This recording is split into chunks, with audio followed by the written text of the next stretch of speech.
அகர முதல எழுத்தெல்லாம் அறிய வைத்தானையன். அகர முதல எழுத்தெல்லாம் அறிய வைத்தானையன்.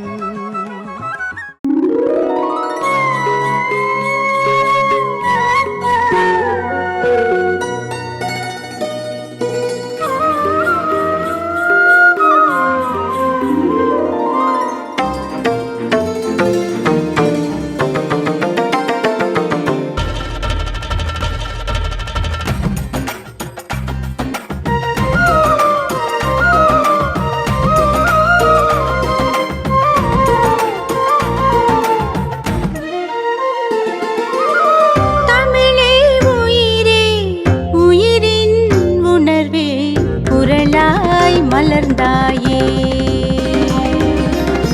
மொழியின் வழியே வாழ்வின் உயர்வே குரலாய் பகிர்ந்தாயே. அறமும் பொருளும் அமுதாய் அளித்தாய், அறமும் பொருளும் அமுதாய் அளித்தாய்.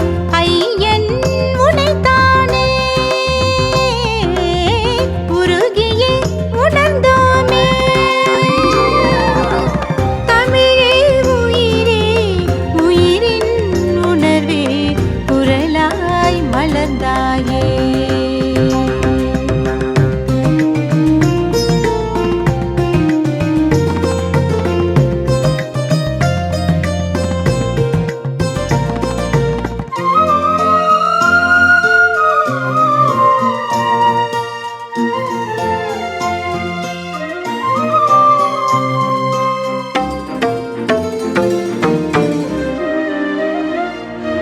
ஜதியோடு உந்தன் குரல் நாடி தாளலயத்தோடு சதங்கைகள் ஒலிப்போமே. ஜதியோடு உந்தன் குரல் நாடி தாளலயத்தோடு சதங்கைகள் ஒலிப்போமே. குரலோடும் தமிழோடும் வளர்ந்தாலே உயரங்கள் தொடலாமே. குரலோடும் தமிழோடும் வளர்ந்தாலே உயரங்கள் தொடலாமே.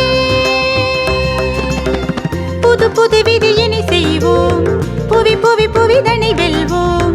புது புது விதியினை செய்வோம், புவி புவி புவிதனை வெல்வோம். குரலில் புலர்வோமே. தமிழே உயிரே உயிரின் உணர்வே குரலாய் மலர்ந்தாயே.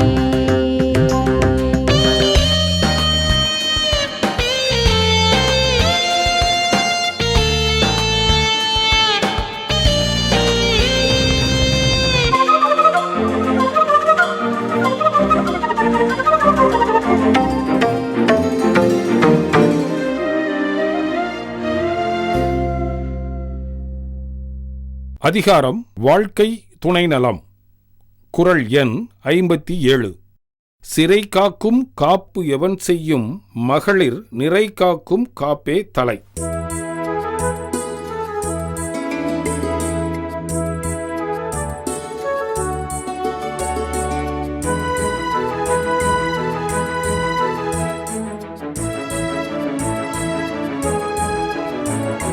சிறை காக்கும் காப்பு எவன் செய்யும் மகளிர் நிறை காக்கும் காப்பே தலை. சிறை காக்கும் காப்பு எவன் செய்யும் மகளிர் நிறை காக்கும் காப்பே தலை.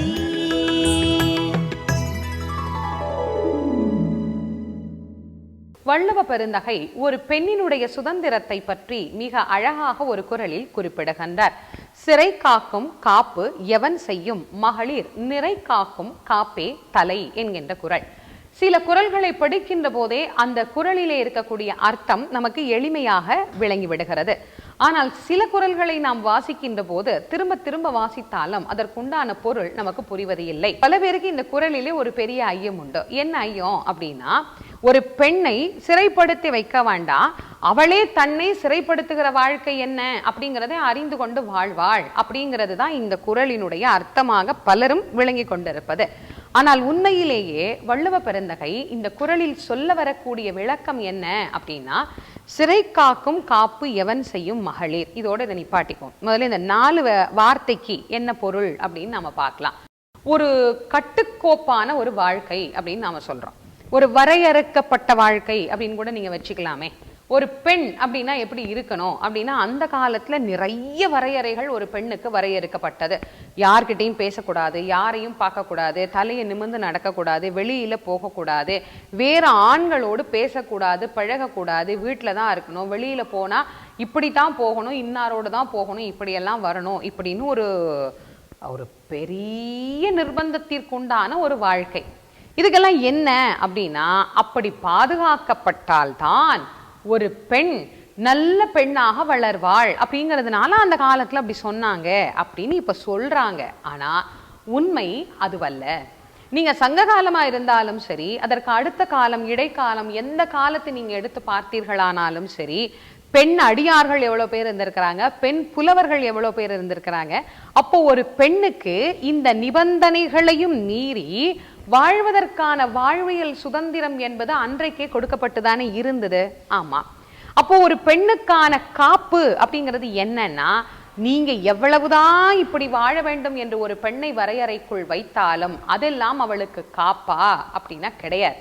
வள்ளுவர் எழுதுகிறார் பாருங்க, சிறை காக்கும் காப்பு எவன் செய்யும். நாம ஏதோ செஞ்சு வச்சுட்டு இதுதான் வாழ்க்கை அப்படின்னா இல்ல. நிறை காக்கும் காப்பே தலை. ஒரு பெண் நிறைவாக தன்னை எப்படி காத்து கொள்ள வேண்டும் என்று ஒரு வரையறையை அவள் வகுத்து கொள்ளுகிறாளோ அதுதான் உண்மையான வரையறையாக ஒரு பெண்ணுக்கு அமையும். நீங்க இப்ப ரொம்ப எளிமையா யோசிச்சு பாருங்க. இன்னொருவர் சொல்லி நீ இப்படித்தான் வாழ வேண்டும் என்று சொன்னால் ஒரு பெண் மனதளவில் அதை ஏற்றுக்கொள்ள தயாராக இல்லை. ஆனால் அவளுக்குள்ளேயே தனக்கு ஒரு வரையறையை வைத்துக் கொண்டாள்.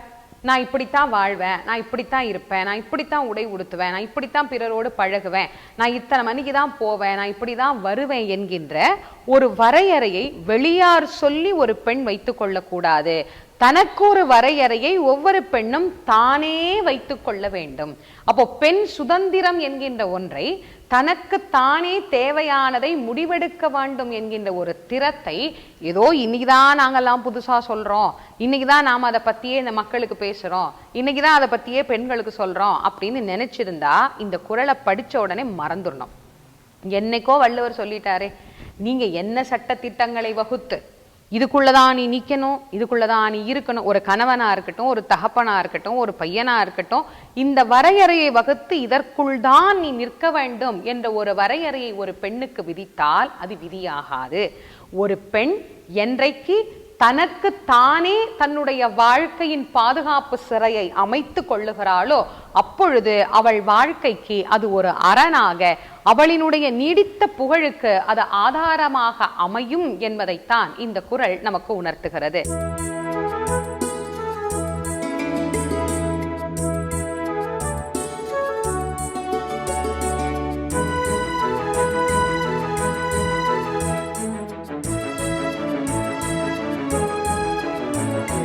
சிறை காக்கும் காப்பு எவன் செய்யும் மகளிர் நிறை காக்கும் காப்பே தலை. சிறை காக்கும் காப்பு எவன் செய்யும் மகளிர் நிறை காக்கும் காப்பே தலை.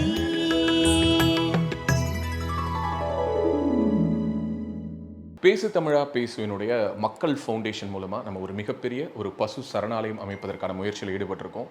இந்த சரணாலயத்தை அடுத்த 5 ஆண்டுகளுக்குள்ளார நம்ம முழுமையாக கட்டமைச்சு நம்முடைய பாரத பிரதமர் மோடி அவர்களுடைய கரங்களால் அதை திறக்க வேண்டும்ங்கிறது தான் என்னுடைய ஆசை.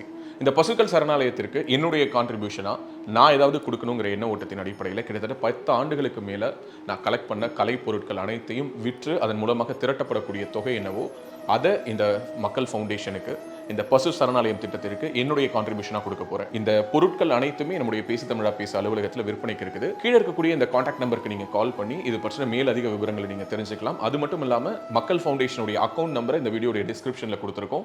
நீங்கள் நேரடியாக அந்த அக்கௌண்ட் நம்பர் மூலமாகவும் உங்களுடைய கான்ட்ரிபியூஷன்ஸை கொடுக்கலாம். பேசு தமிழா பேசு ஒரு சேனல் கிடையாது, அது ஒரு இயக்கம்னு நான் உறுதியாக நம்புகிறேன். உங்களுடைய குரலை தான் நாங்கள் ஒவ்வொரு வீடியோலையும் பேசுகிறோம், உங்களுடைய மனசாட்சியை தான் நாங்கள் பிரதிபலிக்கிறோங்கிற ஒரு எண்ணம் எங்களுக்கு இருக்குது. அதே எண்ணம் உங்களுக்கு இருந்ததுன்னா தொடர்ந்து பேசு தமிழா பேசுவனுடைய முயற்சிகளுக்கு நீங்க கொடுக்கக்கூடிய ஆதரவை இந்த பசுக்கள் சரணாலயம் திட்டத்திற்கும் கொடுக்கணும்னு சொல்லி ரொம்ப தாழ்மையோடு கேட்டுக்கிறேன். உங்களுடைய அன்பாலையும் ஆதரவாலையும் தான் பேசு தமிழா பேசி இயங்கிட்டு இருக்கு. அதற்கு என்றென்றைக்கும் நன்றி.